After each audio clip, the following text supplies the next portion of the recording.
Mga kapuso, dalawang low-pressure area ang binabantayan ng Pag-asa. Ang LPA na nasa loob ng Philippine Area of Responsibility patuloy na lumalapit sa Luzon. Tumaas naman ang tsansa maging bagyo at papasok sa PAR ang binabantayang low-pressure area sa Pacific Ocean. Ang LPA na nasa PAR may medium chance na maging bagyo ang LPA na nasa silangan ng Aurora.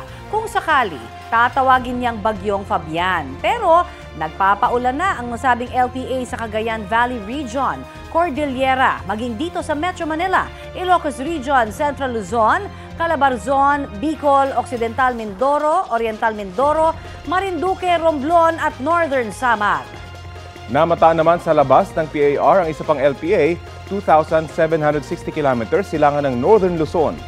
Sa ngayon, wala pang epekto ang nasabing LPA sa lagay ng ating panahon. Bukod sa LPA, sa loob ng PAR ay magdadala rin ng ulan ang hanging habagat.